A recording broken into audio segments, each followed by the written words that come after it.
Salut mes amis, bonjour, bienvenue sur ma chaîne. Aujourd'hui, je vais faire un petit blabla. Je vais faire de la philosophie, oui, oui, mesdames et messieurs, la philosophie de la ménagère. Alors, vous allez rire, vous allez dire, mais qu'est-ce que c'est que ça? En plus, dans la playlist Tri-Organisation Ménage de la philosophie, oui, je vais partager avec vous un petit peu mon expérience. Ça va être très concret, très pratique, parce que finalement, on parle de ménage. Je vais parler de ménage. Je vais répondre à certains de vos questionnements. Et j'ai trouvé que c'était une excellente idée de faire ça maintenant, pendant ces 2 mois où on fait du tri, de l'organisation, du désencombrement, du nettoyage. Je vais faire une seule vidéo de ce type, parce que je ne veux pas dans ma chaîne qu'il y ait trop de blabla, etc. Mais je pense que là, c'était important de le faire. On est en train de faire du tri, de l'organisation, des nettoyages d'approfondis. Et je trouvais que c'était vraiment le moment de parler de ça parce qu'au fond, c'est quelque chose qu'on peut faire aussi dans sa tête et qu'on doit faire dans sa tête de façon régulière. On fait des bilans. Donc moi, je vais vous apporter mon expérience de façon extrêmement humble. Je ne suis qu'une femme au foyer, mais voilà, chacun a une expérience de vie, chacun a une approche de la vie, chacun a sa façon de comprendre la vie. Et je peux partager un petit peu ma propre expérience avec vous en toute humilité. Et après, vous adhérez ou vous n'adhérez pas. Mais j'avais envie de partager ça avec vous parce que je pense que nous devons régulièrement faire un tri, un ménage dans nos têtes. Pourquoi ? Pourquoi ? Parce que d'abord on évolue, il y a des choses qui nous servaient, des rapports qu'on avait à nous-mêmes, des approches de la vie qui étaient utiles quand on était jeune, qui ne sont plus utiles au fur et à mesure des années. On a des croyances qui nous servent, qui sont utiles pour nous, pour notre bien-être, pour notre épanouissement. Et puis on en a d'autres, des croyances, des opinions qui ne nous servent pas du tout, même qui peuvent être toxiques. Et vous le savez tous, on le sait tous. Par exemple, quelqu'un qui se dévalorise ou qui manque d'estime pour lui-même, c'est vraiment une opinion, une croyance dont il faut essayer de se débarrasser. Donc c'était un exemple. Donc là, on va revenir à nos moutons. Je ne vais parler que d'un sujet qui a trait au ménage. Après, on peut l'étendre à tous les autres sujets de la vie. Je vous incite à réfléchir, à écouter cet enregistrement audio, à y réfléchir et peut-être que ça vous amènera à faire du tri, du désencombrement et aussi de l'organisation dans vos têtes. Ok mes amis, donc moi j'ai reçu beaucoup de courriers. Dans beaucoup de courriers, vous me posez la question mais comment tu fais pour avoir autant d'énergie, faire ta maison, ton blog, ta chaîne, etc. Et comment tu places tes rituels le matin, mais comment tu trouves le temps, etc., de placer tes rituels, etc. Et donc moi, je vais parler de ça aujourd'hui, c'est-à-dire l'organisation de votre vie. Je m'adresse aux femmes qui ne travaillent pas, qui sont à la maison, ou aux gens qui sont retraités. Et je vais vous donner la clé. Il y a deux approches, deux façons de voir les choses. Et entre ces deux façons, il y a du tri ou au moins de l'organisation à faire dans nos têtes. La première approche, qui est celle qu'on va rencontrer chez la majorité des gens, la première approche pour faire vos tâches, vos corvées, vos devoirs, les choses que vous avez à faire dans vos journées, dans votre vie, la première approche, c'est celle qui consiste à utiliser le pouvoir de votre volonté, la discipline, l'effort, peut-être même l'esprit de sacrifice, de service. Cette première approche-là, quand on utilise la volonté, la discipline, concrètement, on se met un coup de pied aux fesses, on n'a pas envie et on se met une pique dans le dos, un coup de pied aux fesses et on y va. Cette approche-là, elle a un effet de levier qui est très faible. Elle est très énergétivore et elle vous laissera en fin de journée épuisé. Quand les enfants vont rentrer, vous allez pour un oui ou pour un non leur crier dessus. Et puis quand votre mari ou votre épouse va rentrer, si vous êtes homme au foyer, il y en a, vous n'aurez pas du tout envie de faire un petit câlin, ça c'est sûr et certain, parce que vous serez de mauvaise humeur et vous serez épuisé. Parce que l'approche qui consiste à utiliser la volonté, elle est juste épuisante. Je ne viens pas vous dire, mes amis, que c'est une mauvaise approche en soi. Il y a de la vertu dans la discipline, on en a tous besoin d'être disciplinés. À un moment donné, quand on doit faire les choses, on doit les faire. Il y a de la vertu dans l'effort, etc. Mais ce que je viens de vous dire, c'est que c'est une approche dont l'effet de levier, l'énergie qui est levée avec cette approche est extrêmement faible, mes amis. Extrêmement faible. Alors vous avez des gens qui sont très volontaires, qui ont une volonté hors norme, qui vont réussir à avoir de gros résultats et à accomplir beaucoup de choses grâce à leur volonté. À mon avis, ce n'est pas un atout. Mais alors pas du tout, mes amis.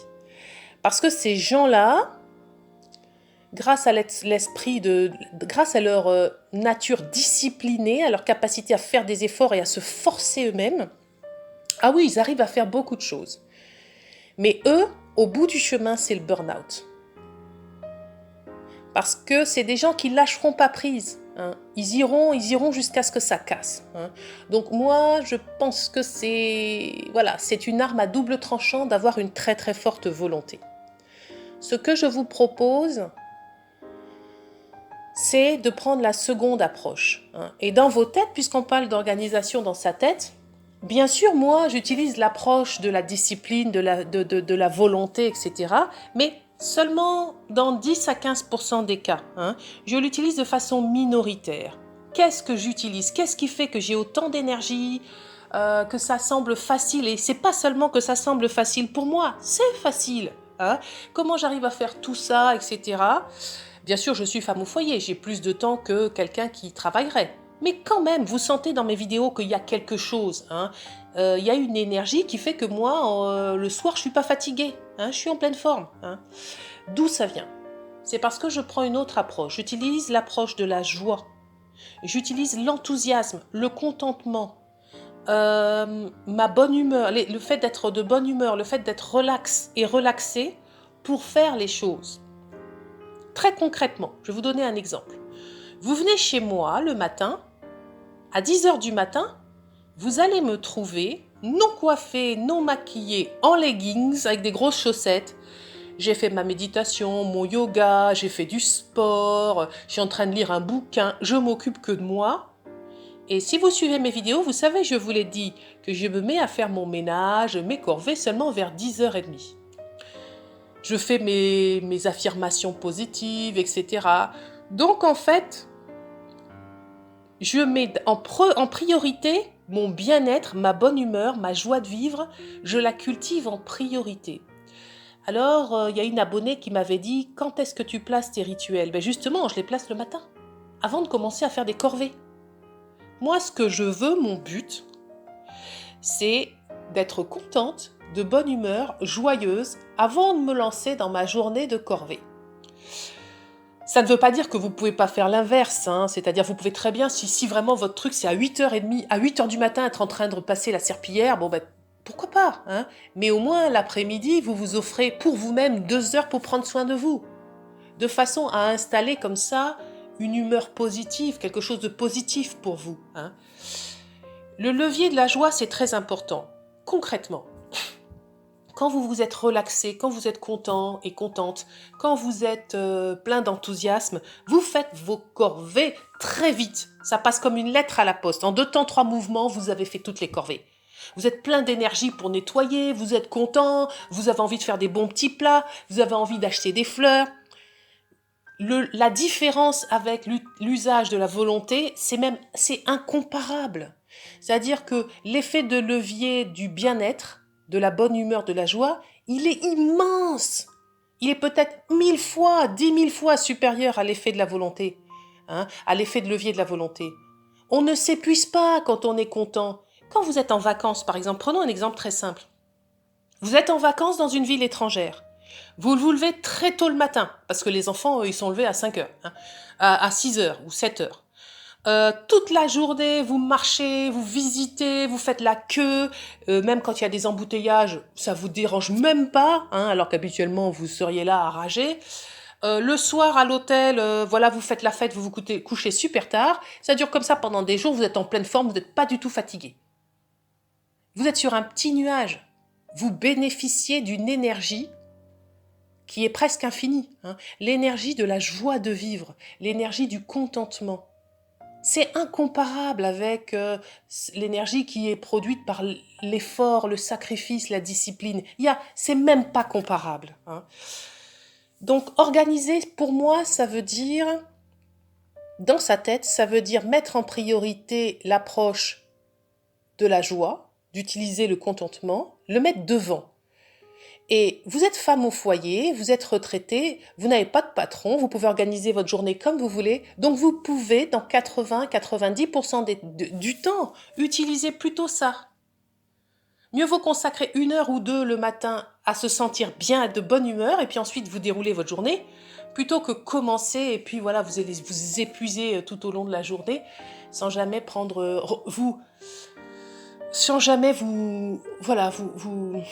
il y a un tel... je trouve pas le mot en français, mais il y a un tel... quand vous êtes joyeux, l'énergie, vous êtes revitalisé, voilà. Il y a un tel effet de revitalisation avec la joie de vivre, hein, ou avec le bien-être. Et c'est pour ça que ça doit être votre priorité. Enfin, moi, c'est comme ça que j'organiserai dans ma tête et dans ma vie, hein. Très rapidement, je vais vous parler pour pouvoir faire cette organisation, utiliser plus la joie que la volonté, il faut quand même se désencombrer de certaines mauvaises croyances, habitudes, opinions ou approches de la vie. Ça serait trop long de parler de tous les cas de figure. Je vais vous parler des 3 plus importants selon moi.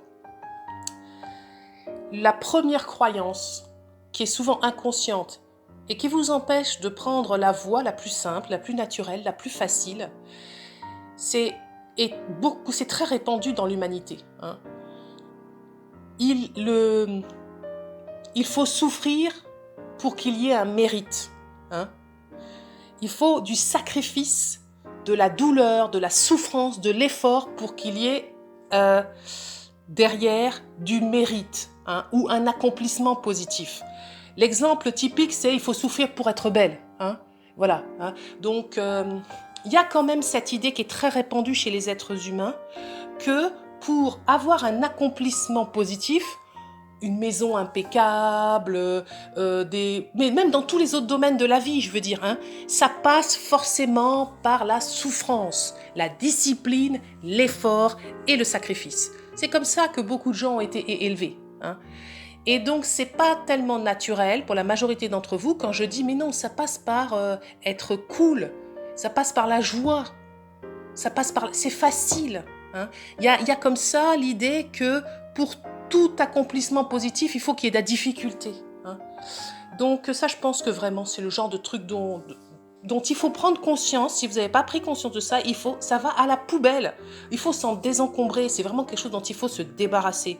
On peut très bien avoir une maison très bien tenue et sans pour autant passer par la case souffrance. Voilà, hein. Et sacrifice et difficulté, ça peut se faire dans la joie facilement. Le deuxième point, c'est quand on associe l'estime que l'on porte à soi-même, l'amour et la valeur que l'on porte à soi-même, quand on l'associe à ses actes. Tout ce que je vous dis là, c'est par rapport à des mails que j'ai reçus, hein. Si votre maison est mal rangée, désordonnée, sale, ça fait pas de vous une femme nulle, non organisée, une mauvaise mère, des conneries comme ça. Ça n'a rien à voir, hein. La valeur que l'on a, nous, n'a rien à voir avec ce qu'on fait ou ce que l'on a. Et ça, je sais que c'est encore une croyance qui est extrêmement répandue chez 99% des gens. Les gens associent toujours leurs actes, et même quand ils regardent le voisin, hein, ce que tu fais, ce que tu ne fais pas, ce que tu as, ce que tu n'as pas, définit ta valeur en tant qu'être humain. Bullshit! Moi, ce genre d'approche-là, il faut s'en débarrasser. Notre valeur est inestimable. Non pas parce qu'on fait ceci ou on ne fait pas cela, ou on a ceci ou on n'a pas cela. Elle est inestimable parce qu'on est né. C'est inné. Nous sommes tous des êtres d'une valeur inestimable. Si vous n'avez pas réussi à vous connecter à cette réalité, que vous êtes quelqu'un de très estimable, moi je viens vous le dire, oui, vous l'êtes. Et la façon dont vous gérez votre maison n'a rien à voir avec votre valeur propre. Hein. On est tous des êtres d'une valeur inestimable, quoi que l'on fasse ou quoi que l'on ne fasse pas. Que notre maison soit bien ou mal rangée. Voilà. Troisième point très important, qui est lié au second, l'opinion des autres, la recherche d'approbation, de reconnaissance, parce qu'on a un entourage, hein. Ah, t'es une femme au foyer, t'es paresseuse, etc. Chose que j'ai lue dans vos courriers aussi. Je voudrais dire par rapport à ça, n'accordez moins d'importance, hein, voire aucune, hein, à l'opinion des autres. Parce que là encore, si vous cherchez l'approbation, la reconnaissance, l'estime de vous-même dans le regard des autres, ça risque d'être compliqué, hein, pour vous, pour prendre le chemin le plus simple, c'est-à-dire le chemin de la joie. Vous comprenez bien qu'en fait, quand on associe sa propre valeur à la façon dont sa maison est tenue, quand on a peur que les gens disent « Oh, elle tient mal sa maison, elle s'occupe mal de ses enfants, elle est paresseuse, etc. », on va automatiquement choisir le chemin, la première approche, c'est-à-dire on va automatiquement choisir le chemin le plus difficile, celui de la difficulté, hein, pour prouver qu'on est quelqu'un de bien, pour prouver qu'on s'occupe bien de sa maison, etc. Et là, je vais vous dire, réfléchissez un petit peu à tout ça. C'est poubelle.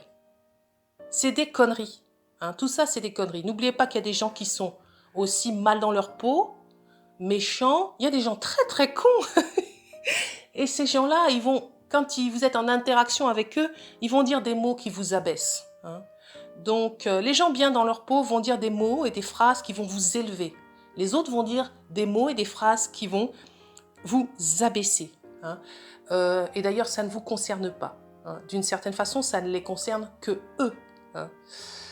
Voilà, je ne veux pas aller trop loin dans tous les facteurs, etc. Je vous ai donné les 3 plus importants. Hein. C'est-à-dire ce qui fait que l'on peut choisir le chemin le plus difficile, celui de l'effort, de la volonté, alors on est privilégié, hein, mesdames. On est au foyer, on a toute notre journée. On peut organiser notre temps comme on veut. Il n'y a pas de patron, il n'y a personne. Quand les enfants sont à l'école de 8h jusqu'à 4h de l'après-midi, on peut s'organiser comme on veut. Donc, c'est un privilège, c'est un luxe aujourd'hui, hein, parce que beaucoup de gens n'ont pas le temps, hein, ne peuvent pas prendre par exemple 1 heure pour faire leur petit sport, leur petit truc, pour s'occuper d'eux-mêmes le matin. Hein. Donc, ce qui peut nous pousser à aller vers des chemins comme ça de difficultés, qui vont nous rendre pas heureux et pour lequel on aura peu d'énergie, je l'ai dit, ça peut être qu'on s'imagine que pour avoir un bon accomplissement, ça passe forcément par la souffrance. Hein, voilà, on peut pas avoir une maison bien tenue et que ça se passe et que ça soit facile. Hein, voilà, il y a quand même cette idée-là. Ça peut être que on a un regard sur soi par rapport à son estime de soi-même qui est pas assez solide. Hein, et du coup, on utilise, on veut prouver, hein, qu'on est quelqu'un de bien, on veut prouver qu'on a de la valeur, on écoute, on regarde, on recherche l'approbation ou la reconnaissance dans le regard des autres, etc. C'est des pistes, mes amis. Hein. Il y a des choses à trier, il y a des choses... avec l'âge, vous pouvez vous débarrasser de toutes ces choses-là. Vous n'avez rien à prouver à personne, votre valeur est inestimable, vous pouvez vous aimer tel que vous êtes, que votre maison soit bien rangée ou pas, et vous pouvez choisir le chemin le plus facile, le plus joyeux. Et c'est là où vous aurez le plus d'épanouissement. C'est là où finalement vous vous rendrez compte que vous avez du temps et puis que vous avez le droit de profiter de la vie. Vous pouvez vous autoriser à profiter de la vie. Moi, je vous engage à vous autoriser d'ailleurs à être un peu paresseuse. Hein. On a le droit. La paresse, c'est pas une mauvaise chose. Hein. La procrastination et la paresse ne sont pas des mauvaises choses. C'est juste un signal. Ça veut dire qu'on n'est pas au bon endroit émotionnel. Ça veut dire qu'on veut utiliser la volonté et qu'on n'y arrive pas. Donc, quand c'est comme ça, moi, quand je me sens paresseuse, j'arrête mes corvées, hein, je vais me faire passer un bon moment à faire des choses qui me plaisent à moi, Et puis après, je reviens, mais du coup, je me dis, ah bah oui, tiens, je vais faire mon repassage maintenant, voilà. Hein. Donc, voilà, c'était un petit peu des idées comme ça que j'avais envie de partager avec vous. Vous avez le droit d'être paresseux ou paresseuse. Vous pouvez vous offrir une journée ou 2 journées complètes de glandes par semaine si vous êtes une femme au foyer. Pourquoi pas, si vous avez besoin de ça pour votre équilibre, si vous avez besoin de ça pour votre bien-être, chacun s'organise comme il a envie de s'organiser, enfin je veux dire. Mais voilà, je viens vous parler de l'approche qui consiste à prendre les choses à la cool, à cultiver votre bonne humeur, à cultiver votre bien-être et à utiliser cette énergie hein, que vous avez quand vous êtes relax, contente, bien dans votre peau. Voilà, hein, à utiliser cette énergie pour faire toutes vos corvées plutôt que l'autre, hein, le willpower ou la volonté ou l'effort. Voilà. Je pense que ce petit blabla trouve sa place dans la série Tri, Organisation et Désencombrement, mes amis. Voilà. Je vous souhaite une très très belle semaine et je vous dis à bientôt. Salut!